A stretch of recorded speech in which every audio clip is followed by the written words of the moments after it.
de la Tierra era la de un globo situado en el centro del universo. Habitaban 3 continentes, Europa, África y Asia. En ese contexto se va a desarrollar una de las aventuras más extraordinarias de la historia. En 1492, un hombre intrépido decide abrir nuevos caminos y extender las fronteras del mundo. Desafiando certezas que habían perdurado durante siglos, en el transcurso de 10 años, el tiempo que duraron sus 4 viajes, Cristóbal Colón redibujó la imagen de la Tierra. Confrontando sus convicciones y sus observaciones con el corazón dividido entre su fe y la ciencia, Colón nos guía en este gran viaje que nos transporta desde la Edad Media al Nuevo Mundo. El mundo según Cristóbal Colón.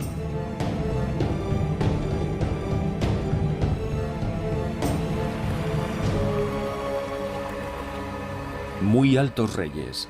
Desde muy corta edad empecé a navegar en el mar y he navegado hasta hoy. El propio oficio en sí mismo inclina a quien lo prosigue a desear conocer los secretos de este mundo.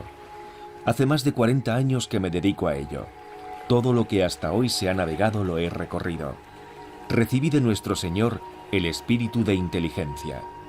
En la ciencia del mar me lo dio todo.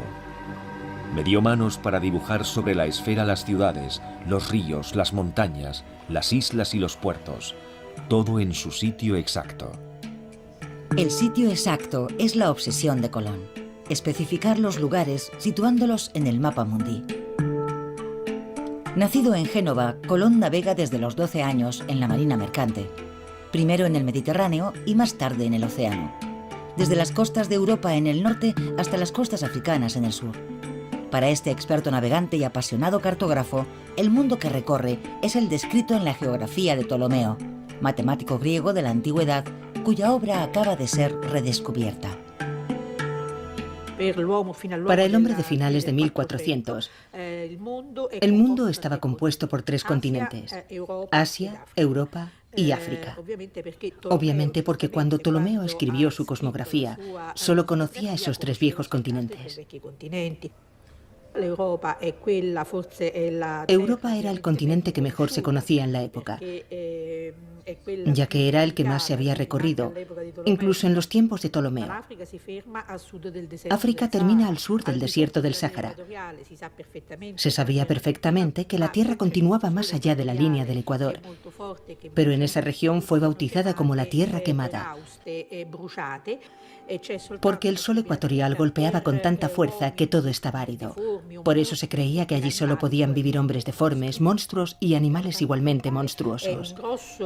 La parte oriental es un gran bloque de continente que termina en la famosa península de Malaca, que Cristóbal Colón buscará desesperadamente en su tercer y cuarto viaje. El mundo así concebido terminaba en China, que había sido descubierta por Marco Polo. Ptolomeo no creía en la existencia de otras tierras, convencido de que el mundo terminaba en los confines de aquel inmenso mar. Marco Polo escribió que la superficie de la India es inmensa y está llena de maravillas. Sus bosques son los más altos. En esas montañas habitan los pigmeos, que tardan 3 años en gestar una criatura y mueren con 8 años de vida. Hay hombres que solo tienen un ojo y otros son acéfalos y tienen los ojos en los hombros. Allí viven los macrobianos, hombres de 6 metros de altura que luchan contra los grifos, leones que tienen alas y garras como las águilas. Oriente agita la imaginación de Cristóbal Colón. Está fascinado por el libro de las maravillas de Marco Polo y por los cuentos de viajes escritos por el caballero inglés Juan de Mandeville, que hacen soñar desde hace siglos a los viajeros. Describen la India y China como tierras míticas, gobernadas por príncipes nobles y guerreros. Colón sueña con recorrer el mundo, pero es también un mercader. Sabe que Oriente es el gran mercado de donde provienen todas las riquezas del mundo, el oro, las piedras preciosas, las especias, riquezas que se habían vuelto inaccesibles. La ruta que permitió durante siglos los intercambios comerciales entre Europa y Asia permanece cortada desde hace 30 años, cuando Constantinopla, la capital del Imperio Bizantino, cayó en manos de los otomanos. En 1480, Cristóbal Colón, navegante genovés, va a buscar a los países más dinámicos de Europa, Portugal y España, los medios para llevar a cabo su proyecto. Marco Polo y Mandeville eran importantes para Colón, igual que Pierre de Illy y otros escritos que estaba leyendo para tratar de orientarse. Y ello en sí mismo es un hecho interesante y significativo. Colón era un navegante excepcional, eso lo sabemos. De hecho, probablemente una de las claves de su supervivencia es el hecho de que tenía unas cualidades extraordinarias como navegante. Pero no era necesario leer a Marco Polo o a Mandeville para desarrollar unas habilidades especiales como navegante. Al contrario, probablemente es una idiotez sumergirte demasiado en textos como esos si tu principal virtud e interés es averiguar cómo llegar desde el punto A al punto B. Colón no se contentaba con leer los textos, los rellenaba de comentarios interminables, lo que indica que tenía otras cosas en mente. Quería ser algo más que un brillante navegante en las costas de África Occidental. Intentaba comprender la forma que tenía el mundo.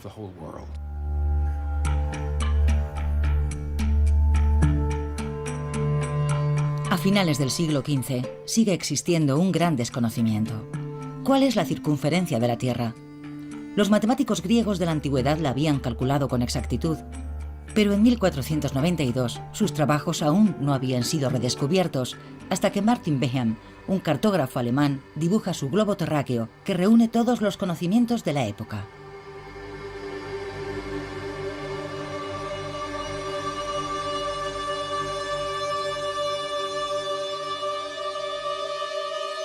En él aparecen los 3 continentes conocidos, las tierras habitadas, las islas en el océano y sobre todo Zipango, el Japón que Marco Polo describió sin jamás haberlo visto.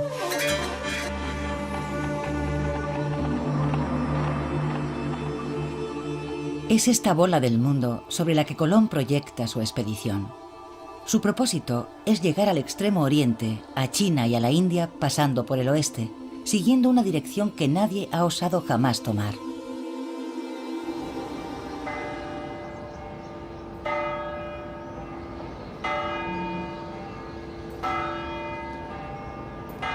En Sevilla, Colón busca fundamentar su proyecto basándose en datos científicos. Estudia todas las obras escritas desde la antigüedad, anota, dibuja, calcula. En la Biblioteca Colombina, creada por su hijo Fernando, se conservan algunos libros anotados por el propio Colón.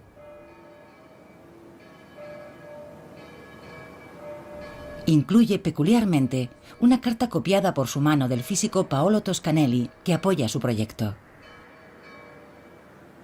Lo que es interesante de este libro es que una vez, esto sería evidentemente el libro terminado de Eneas Silvio, y después Colón le añade un cuadernillo de folios escritos por él.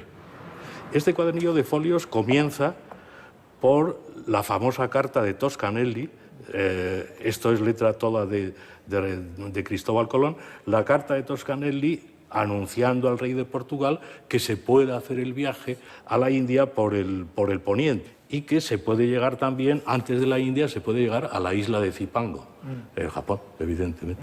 Ese Zipango mítico del que había hablado Marco Polo en el Milione. Cuando estudia la geografía de Ptolomeo, Colón descubre en el libro una cita con los cálculos de otro matemático griego del siglo II, Marino de Tiro. Su medición de la circunferencia de la Tierra es todavía más pequeña que la calculada por Ptolomeo. Debido a que esa tierra más pequeña encaja mejor en su proyecto, el navegante genovés traza a partir de los cálculos de Marino de Tiro su ruta hacia Oriente.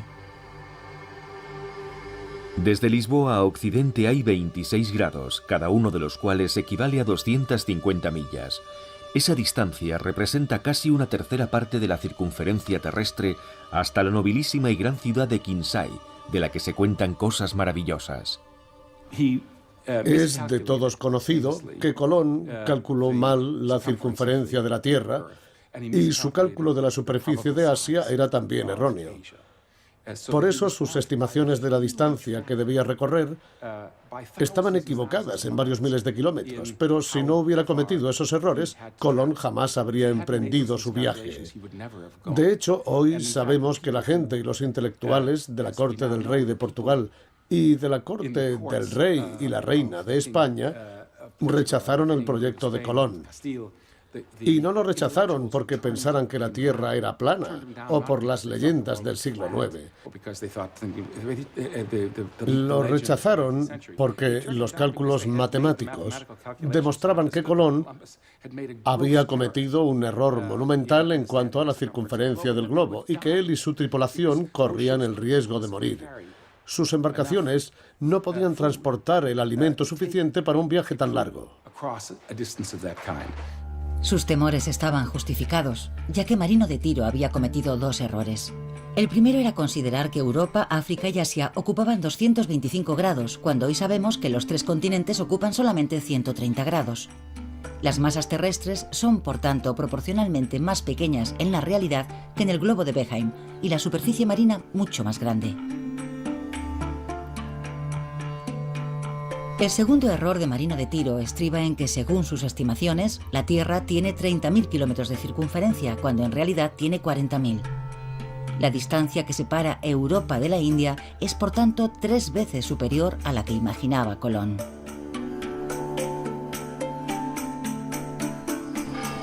Colón lucha durante 7 años. Es criticado, humillado y tomado por loco. Sin embargo, consigue convencer a los reyes católicos Fernando e Isabel de España para que financien su proyecto. Ellos no le proporcionan gran cosa: 3 carabelas y un crédito a nombre de la familia de navieros Pinzón. Colón es nombrado almirante de la mar Océana y embajador de la corona española. No es mucho, pero le permite equipar la Pinta, la Niña y la Santa María. Finalmente zarpa desde Palos, en el sur de España, el 3 de agosto de 1492. La tripulación, de 90 hombres, está compuesta por marineros que buscan fortuna. Es el primero de los 4 viajes que el almirante realizará al Nuevo Mundo.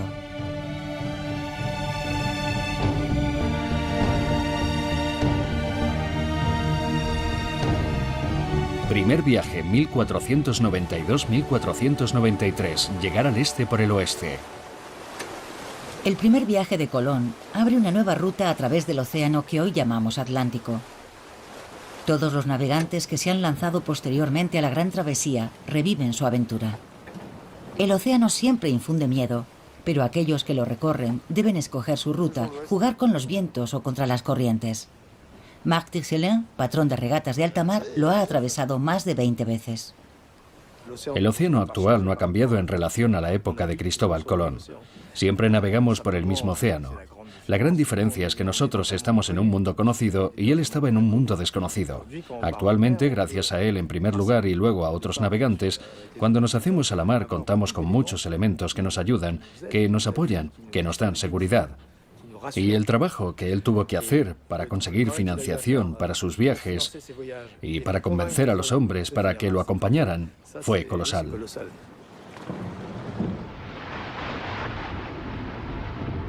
Durante toda la Edad Media, el Océano Atlántico lleva el nombre de Mar de las Tinieblas.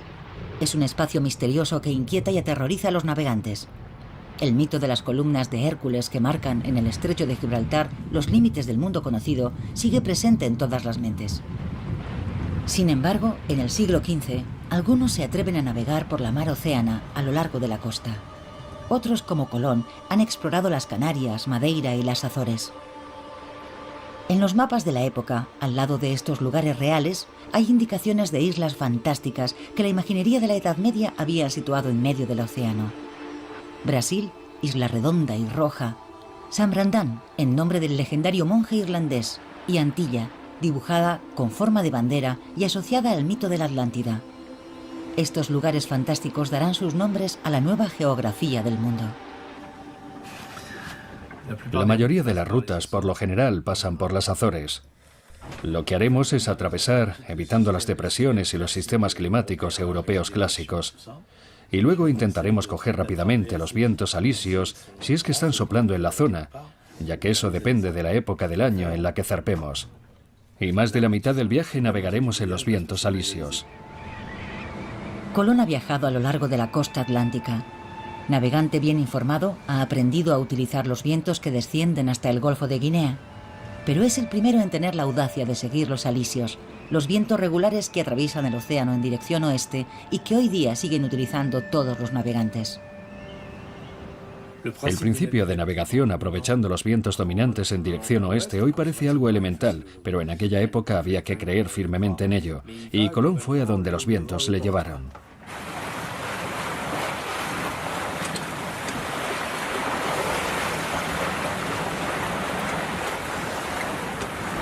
A la tripulación de Colón le preocupa la fuerza y la regularidad de estos vientos.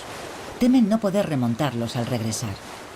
En aquella época no tenían forma de saber cuándo iban a soplar los vientos alisios y aún seguimos estudiándolos hoy en día. Dependiendo de las condiciones climatológicas, si viramos un poco hacia el norte o un poco hacia el sur, notaremos la diferencia de fuerza en los vientos alisios.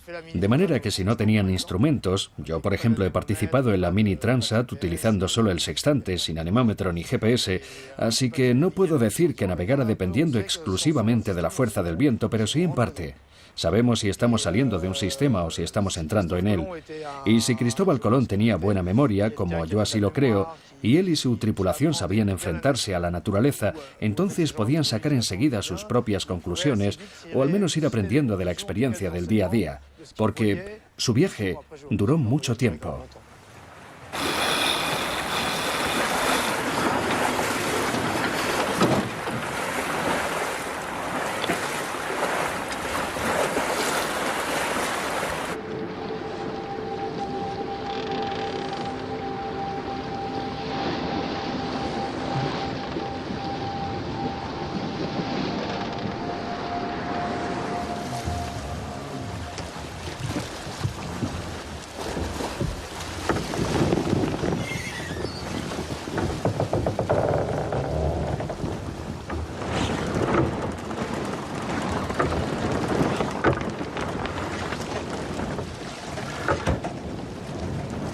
La duración del viaje, la fuerza de los vientos o por el contrario su ausencia asusta a la tripulación de Colón. Pero otros terrores asaltan también a los marineros.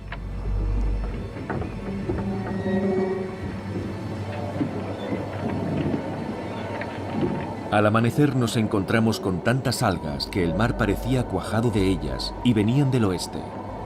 Y como sabemos que el miedo hace imaginar las peores cosas, los marineros temían encontrarse con una capa tan espesa que no permitiera avanzar a las naves. Para entonces, los hombres ya no podían más y se quejaban de lo largo del viaje. Todos aquellos experimentados marineros han oído historias de barcos atrapados entre las algas a los que jamás se ha vuelto a ver.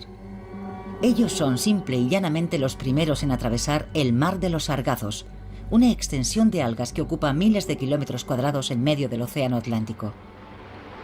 Las tres carabelas consiguen, sin embargo, atravesarlo, y entonces el viento comienza a soplar de nuevo. Ciertas señales reconfortan a aquellos avezados marineros. Algunas aves se acercan al encuentro de las carabelas, ramas y juncos verdes flotan alrededor de las naves. Después de tan solo 33 días de navegación hacia lo desconocido, una isla se perfila en el horizonte, la noche del 11 al 12 de octubre de 1492. Aunque los marineros bailan de alegría, para Colón no constituye ninguna sorpresa. Para él, la tierra que tiene ante sí es simplemente una de las islas situadas a lo largo de la costa de su destino final, China. Simplemente confirma la exactitud de sus cálculos.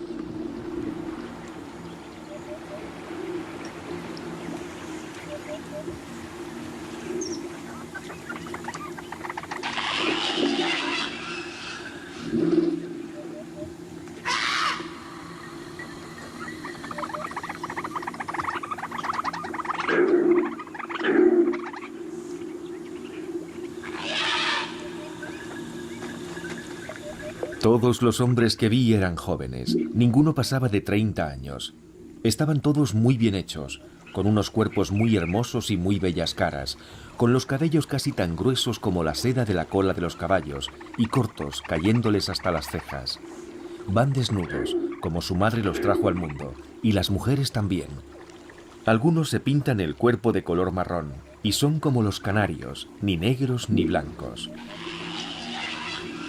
No llevan armas ni las conocen, porque yo les mostré espadas que por ignorancia cogían por el filo cortándose. Para ganarme su amistad, les di a algunos unos bonetes rojos y unas cuentas de vidrio que se colgaron del cuello, y muchas otras cosas de poco valor que les complacieron mucho.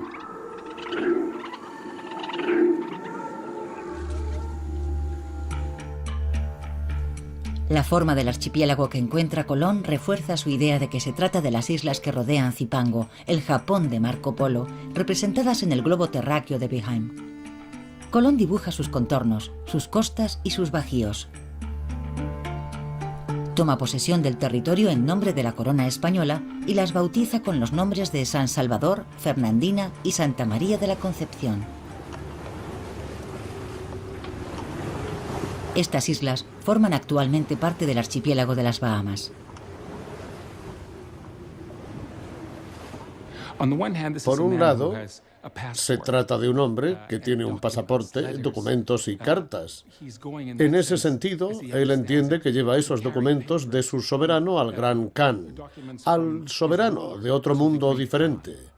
Normalmente, cuando haces eso, cuando una persona desembarca en otro reino, no empieza de inmediato a rebautizar todo aquello con lo que se encuentra. Y sin embargo declara el lugar posesión del rey y la reina de España. Por tanto, Colón debió pensar que había llegado a una región apartada, extraña, que no estaba defendida, al ver que sus habitantes estaban indefensos. Se trataba de un grupo de islas sin defensa y Colón debió pensar que podía tomar posesión de ellas para él mismo o para sus patrocinadores reales. Para él, el control de aquel territorio representaba un punto estratégico para un encuentro que se auguraba mucho más complicado con las fuerzas de Japón, Zipango y el Gran Khan. A medianoche levé anclas para ir a la isla de Cuba, que por lo que he oído a los indios es muy grande, tiene un gran comercio y está bien provista de especias. Si es como me han dicho los indios, se trata de la isla de Zipango, de la que se cuentan cosas maravillosas, y que de acuerdo a las esferas, las pinturas y mapamundis que he visto, está situada en estos parajes. Cuando descubre Cuba, Colón piensa en principio que es Zipango. Pero al continuar navegando hacia el sur, se encuentra con otra isla que los indios llaman Cibao, y es también muy grande y está muy poblada. La bautiza con el nombre de La Española. Es actualmente Haití y la República Dominicana. Al descubrir esta isla, Colón cambia de opinión. La Española es entonces Japón y deduce que Cuba es el extremo de la parte continental de Asia.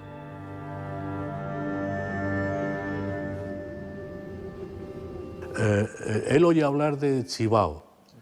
Cibao es el lugar de las piedras. Pues Cibao, dice, esto tiene que ser Chipango. Ya estamos, ya hace la ecuación. Oye hablar en Cuba de Magón. Pues Magón será Manji, la China del sur. Catay, dividida entre Manji y Catay. Pues Manji, la China del sur. En uno de sus libros hace anotaciones y hace equivalencias entre lo que ha leído y lo que ha visto en el Nuevo Mundo. Siempre partiendo de una base e intentando dar una explicación racional, que es para mí lo maravilloso de Colón, que aunque estuviera equivocado en todo, sin embargo, hace una explicación racional de todo lo que él está viendo. Él está totalmente convencido de que ha llegado a Catay e insiste en el error hasta el cuarto viaje. Por tanto, piensa que ha llegado a Catay, que es el puesto de avanzada del Gran Khan. Y de hecho, cuando habla de las personas que habitan en Guanahani o en la isla de la Española, las describe con el pelo negro, como los chinos. Pero de tez parduzca, tirando a amarilla, algo que resulta lógico, ya que buscaba Cathay. Todo lo que ve lo asocia a la proximidad con China. Colón continúa su exploración a lo largo de la costa norte de la Española. El día de Navidad de 1492, el tiempo es bueno y el mar está en calma. Pero cuando cae la noche, la carabela más grande, la Santa María, encalla en los bajíos. La tripulación está a salvo, pero son demasiados marineros para ser acogidos en las otras embarcaciones. Algunos deben permanecer en tierra. Con la madera del buque insignia naufragado, Colón hace construir un fuerte en la isla de la Española, en un lugar al que llama La Navidad. Y en aquel momento tantas cosas sucedieron que en realidad no fue un desastre, sino una gran aventura. Y es cierto que si yo no hubiera encallado, habría pasado de largo sin detenerme en ese lugar. En este viaje habría dejado gente aquí, porque no habría podido darles lo necesario, municiones y víveres para una fortaleza. Sin embargo, es verdad que algunos hombres que estaban conmigo me pidieron permiso para quedarse allí. Ordené construir una fortaleza muy bien hecha, y no porque creyera que fuera necesaria, porque los indios van desnudos, sin armas y son temerosos.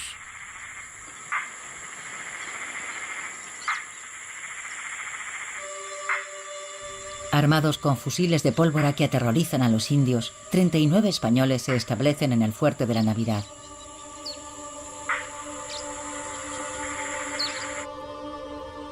Colón, por su parte, reanuda su viaje. Quiere navegar más hacia el sur para llegar a una gran isla de la que ha oído hablar a los indígenas. Pero una vez en el mar, frente a las costas de la Española, los marineros de la Niña, cansados y maltrechos, ruegan a Colón que aproveche los vientos favorables para regresar a España. Señor, porque sé que os regocijaréis de la gran victoria que Dios me ha concedido en mi viaje, os escribo esta carta, por la cual sabréis cómo en 33 días llegué a las Indias con la armada que vuestras ilustrísimas, rey y reina, me dieron, donde hallé muchas islas habitadas por innumerable gente, y cómo tomé posesión de todas ellas.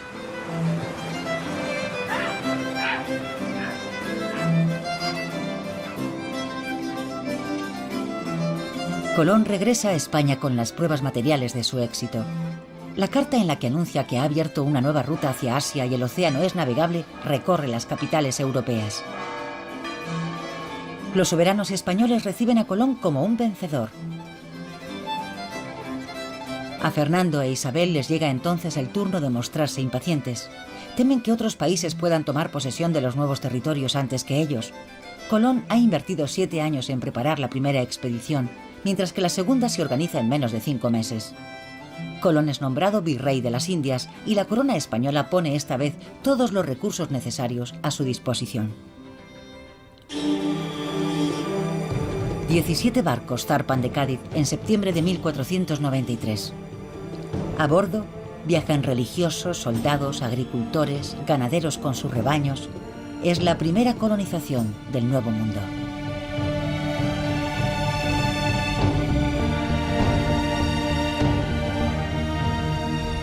Merced a las indicaciones de los indígenas y a los datos obtenidos durante su primer viaje, Colón traza un rumbo sudoeste que lleva a sus carabelas hasta las Antillas Menores.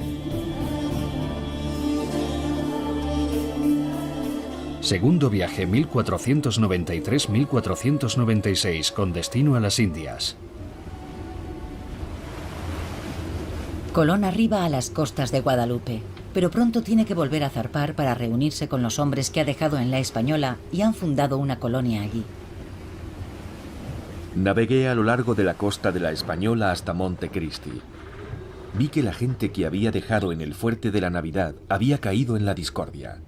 Algunos se habían matado entre ellos, otros habían muerto por enfermedades contraídas por frecuentar a las mujeres, y otros habían perecido por represalias de los indios. Todo estaba destruido y calcinado. Si bien reconozco que la culpa de lo ocurrido fue de ellos mismos, el suceso es muy doloroso para mí y me causa gran aflicción.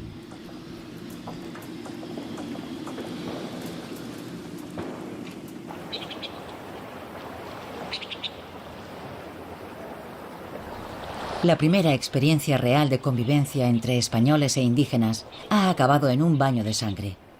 Ha puesto de manifiesto la codicia de unos y la capacidad de resistencia de los otros. Los indios no son los seres dóciles e ingenuos que Colón había creído encontrar. Se ve asaltado por las dudas y teme por la misión real que se le ha encomendado: supervisar el asentamiento de los 1.200 colonos españoles que le acompañan. Colón no pretende convertir a la población local. Quiere tomar el control. Solo intenta comprender y negociar, en un contexto difícil, con una población de la que ignora la lengua y las costumbres, y cuya cultura no comprende en absoluto. Su principal objetivo es sobrevivir a ese encuentro y sacarle el mayor provecho posible. Y lo que interesaba a Colón por encima de todo no era la religión, sino los metales, concretamente los metales preciosos. La tierra del Nuevo Mundo rebosaba de oro, y por desgracia, a ojos de los europeos, el oro constituía la más valiosa de las riquezas. Y así fue como comenzó todo.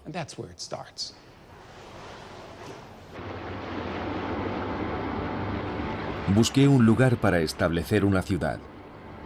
Finalmente, no en un puerto cerrado, sino en una gran bahía, construimos la Isabela. El nombre indígena de esta tierra es Cibao, que en nuestra lengua significa lugar cubierto de piedras. Es una provincia inmensa y densamente poblada. El aire es suave, el más templado que pudimos encontrar. Hay gran abundancia de oro, pero no en los ríos, sino más bien en las laderas de las colinas y en las montañas.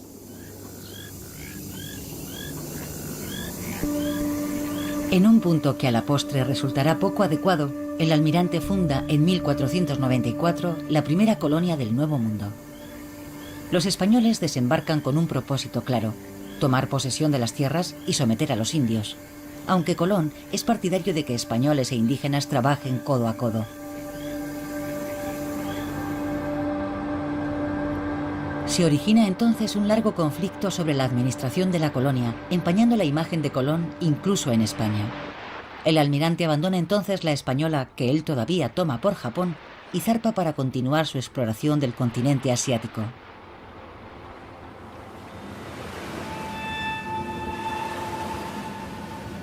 Navegué en dirección a Cuba con la intención de seguir la costa que había dejado en mi primer viaje, hasta el momento en que pudiera averiguar si se trataba de una isla o de tierra firme.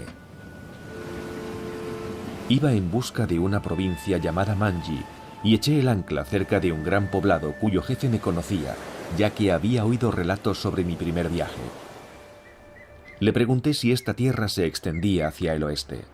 El jefe, que era un hombre de bien, de edad avanzada, me respondió que esta tierra era inmensa y que nunca había oído a nadie afirmar que supiera dónde terminaba.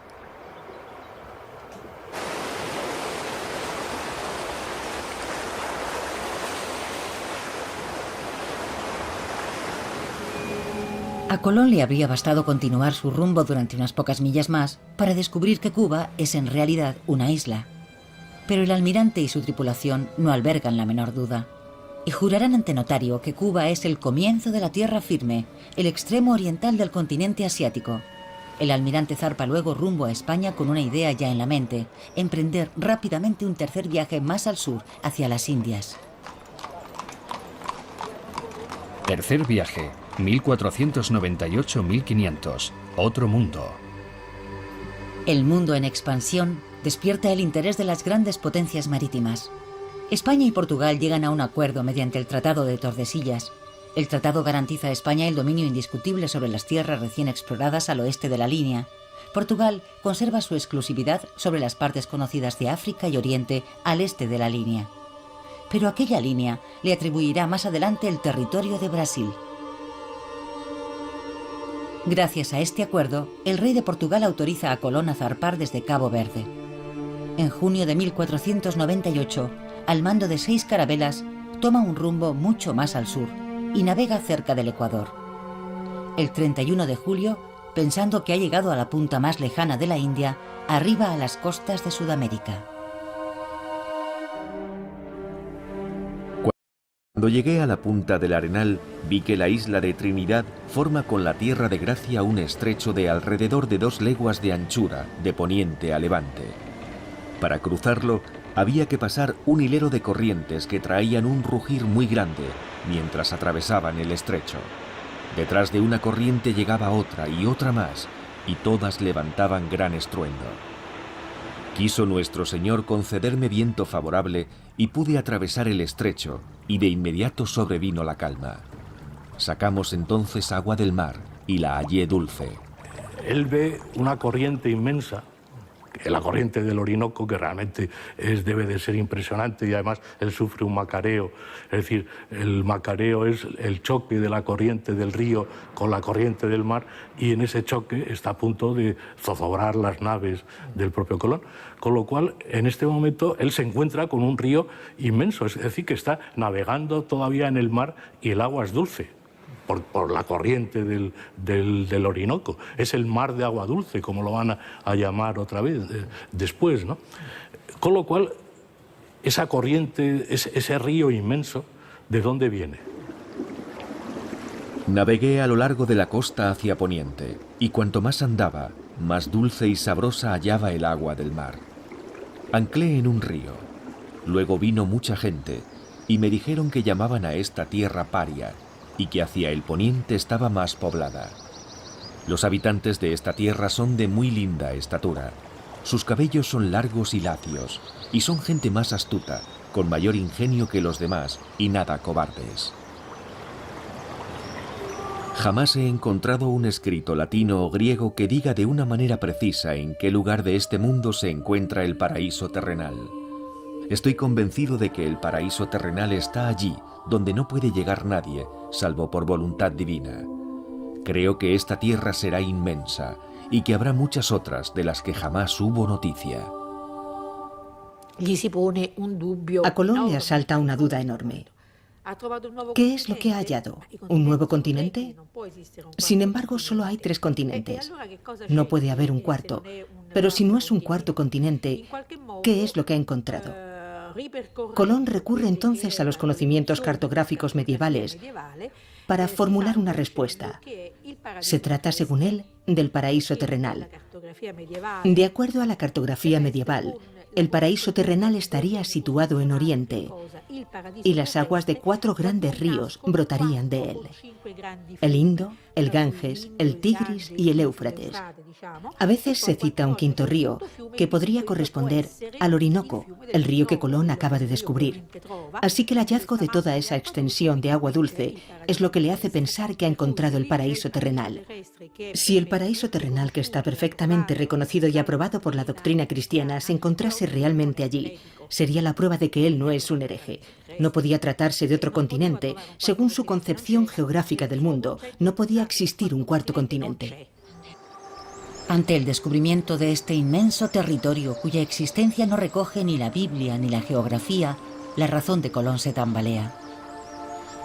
¿Cómo puede un ser humano acercarse tanto al paraíso terrenal, a menos que haya sido elegido por el mismo Dios? Sin embargo, mientras el almirante piensa que ha entrado en contacto con el cielo, los asuntos terrenales dan un giro muy diferente. Otros navegantes se atreven a aventurarse en el océano. En 1497, después del segundo viaje de Colón, el italiano Giovanni Caboto llega a las costas de Labrador y de Terranova. En 1499, durante el tercer viaje del almirante, el español Alonso de Ojeda dirige una expedición al continente sudamericano en la que participa el italiano Américo Vespucio. Y en 1500, el explorador portugués Pedro Álvares Cabral descubre las tierras de Brasil, justo cuando Colón, que no consigue integrar los territorios del Orinoco en su geografía, deja el continente sudamericano y regresa a la española. Pero al llegar allí, se encuentra con una auténtica revuelta organizada contra él. Los colonizadores españoles le acusan de dejar de lado sus intereses, anteponiendo la exploración de nuevos territorios a la gestión y la administración de la isla. Los soberanos han enviado a un nuevo gobernador. Este detiene al almirante y le lleva de regreso a España encadenado. Humillado y despojado de su título de virrey, Colón viste la túnica franciscana. Y aunque nunca ingresa en la orden, llevará el hábito hasta el final de su vida. Cantad al Señor un cántico nuevo y pregonad sus alabanzas de un confín al otro de la tierra, vosotros que recorréis el mar y todo lo que hay en él, las islas y los moradores de las mismas. En las postrimerías del mundo vendrá un tiempo en que la mar océana liberará las amarras de las cosas y una gran tierra se abrirá. Y un nuevo navegante, como el que guió a Jasón, descubrirá otros mundos.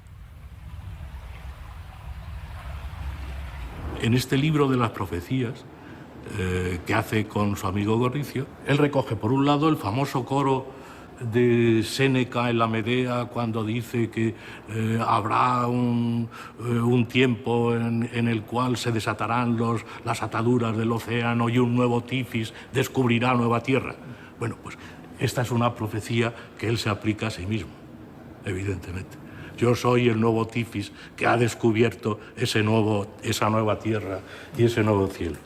Ver el viaje y ver su misión como cumplimiento de una profecía del Antiguo y del Nuevo Testamento también. A pesar de su exaltación mística, las observaciones científicas de Colón, sus notas, sus apuntes y sus bocetos constituirán una formidable fuente de información para elaborar la nueva faz de la Tierra. Permiten elaborar cartas, planisferios y mapamundis donde figuran los territorios recién descubiertos. En el año 1500, el planisferio de Juan de la Cosa representa el Nuevo Mundo por primera vez. En desacuerdo con la convicción de Colón, Cuba aparece ya como una isla. Pero las tierras representadas al oeste, en color verde, son todavía imprecisas, imaginarias, fantasiosas. Pertenecen todavía al mundo antiguo. Al año siguiente, el mapa de Caberio comienza a representarlas con mayor realismo. Elimina las imprecisiones y concreta todos los detalles conocidos, como costas, montañas y ríos.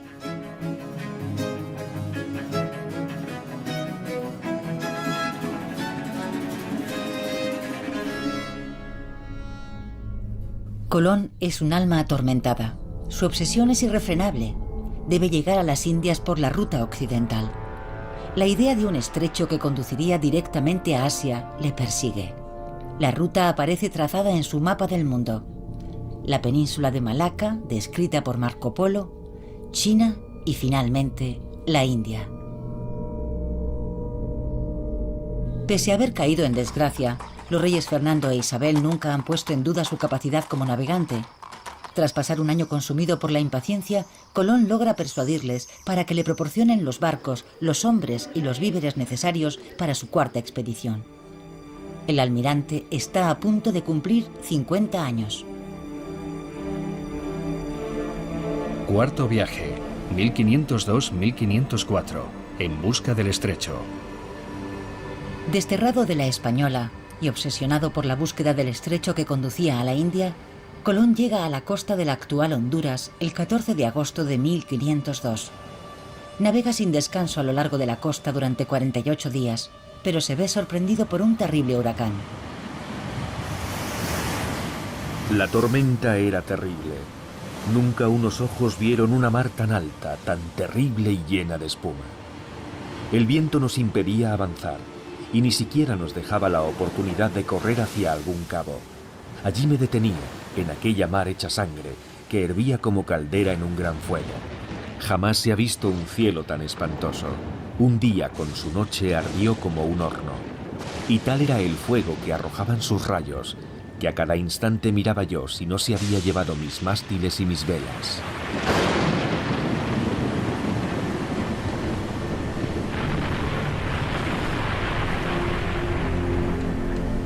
Colón costea el litoral de la actual Costa Rica, pero no se detiene. Solo cuando entra en las lagunas de Panamá, el almirante ordena a sus chalupas atracar en una gran bahía cerca de la región de Veragua. Está convencido de que ha llegado al estrecho. Es sin duda el momento más trágico de toda la aventura colombina.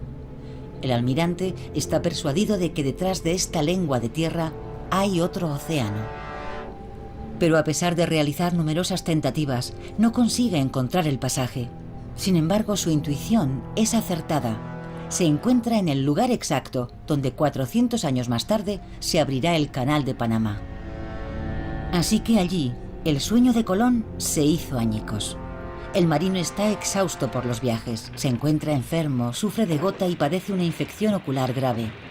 A pesar de su agotamiento, consigue hacer partir a sus 2 restantes carabelas de la bahía de Panamá. Al cruzar el mar Caribe, la tripulación se ve envuelta en otra tempestad. Ya en un estado lamentable, los barcos se ven obligados a atracar en Jamaica, de donde ya no volverán a zarpar. Rodeado de sus últimos marineros, permanece prisionero de la isla durante todo un año, antes de ser rescatado por la Armada Española. Toda esperanza de escapar se había desvanecido. Con gran esfuerzo me subí a lo más alto, gritando, llamando a los 4 vientos, a sus altezas y a Dios. Mas no hubo respuesta. Agotado me quedé dormido, gimiendo, y entonces oí una voz. Oh insensato, lento en creer y servir a tu Dios. Las Indias, que son una parte tan rica del mundo, Él te las dio por tuyas.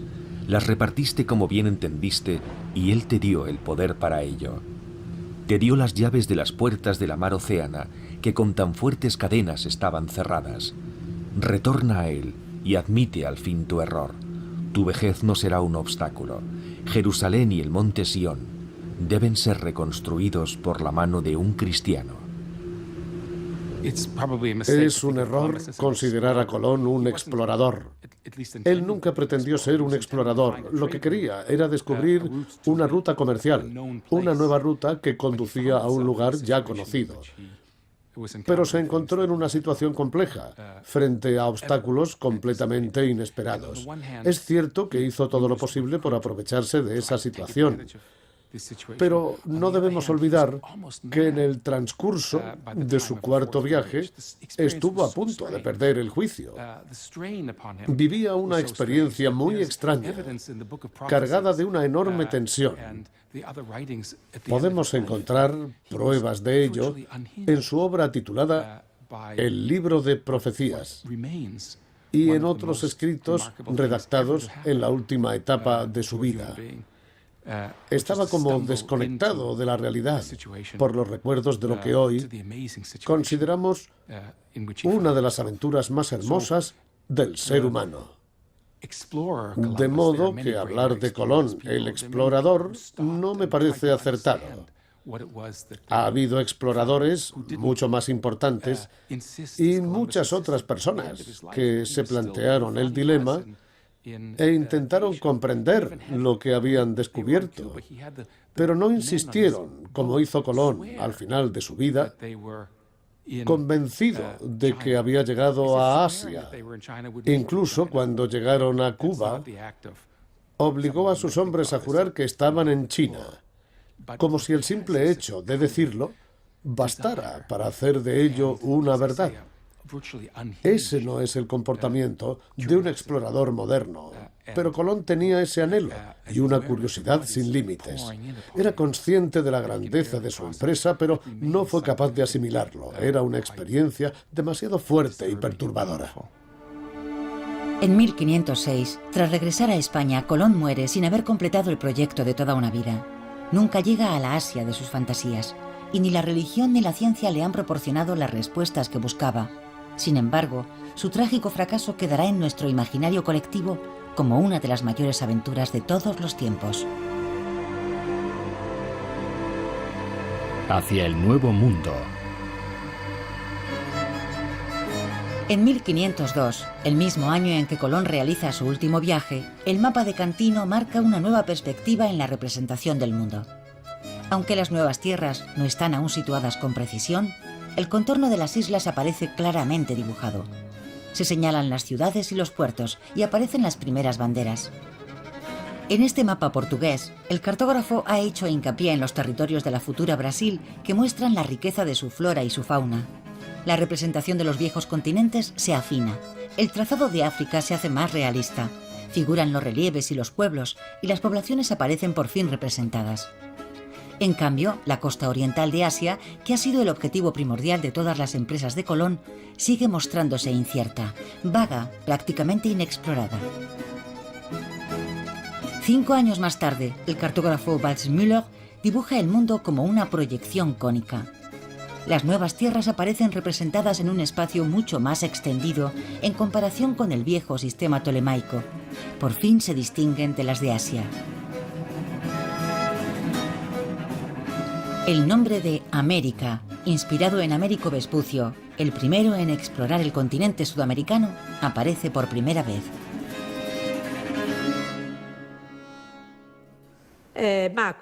Este planisferio de 1507 es el más antiguo que tenemos de la época tolemaica, donde se representa el mundo con sus 3 viejos continentes, pero con una África que ya se parece más a la que conocemos hoy.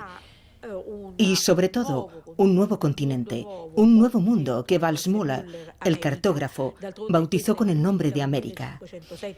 Estamos en 1507. La única parte conocida es la descubierta durante el tercer y cuarto viaje de Colón, por los viajes de Martín Alonso y de otros españoles en el norte, y por los viajes de Cabral y de Vespucio a Brasil. Esta parte del mundo se convertirá a partir de entonces en la América portuguesa. Habrá que esperar hasta 1523 para que Giovanni Vespucio, sobrino de Américo, dibuje un mundo atravesado por doquier por intrépidas carabelas. Las expediciones marítimas se multiplican, alejando lo misterioso y lo desconocido. Y la costa sur del Istmo de Panamá, la que Colón no pudo franquear, se representa con gran precisión. Y al atravesarlo, se descubrirá otro océano al oeste de estas nuevas tierras. Hoy lo conocemos con el nombre de Océano Pacífico. En el atlas dibujado por Cabot en 1540, la nueva geografía del planeta se hace más rotunda y el continente americano asume el lugar que le corresponde. Sus contornos toman forma, sus relieves se marcan y sus espacios se pueblan, a pesar de que las zonas aún inexploradas se designan como terra incógnita. El nuevo océano, que entonces todavía se le conoce como el Mar del Sur, empuja las viejas tierras de Japón y Asia hacia el extremo oeste del mapa. No subsiste la menor duda, el Nuevo Mundo es una entidad totalmente separada del continente asiático. Pero habrá que esperar hasta finales del siglo XVI para que sea finalmente considerado y representado como un continente en sí mismo. El mundo antiguo de Colón se derrumba al enfrentarse a esta nueva realidad. Otro mundo, inimaginable, le ha bloqueado el paso. Sin embargo, sus viajes abren el camino a un nuevo mundo, el nuestro.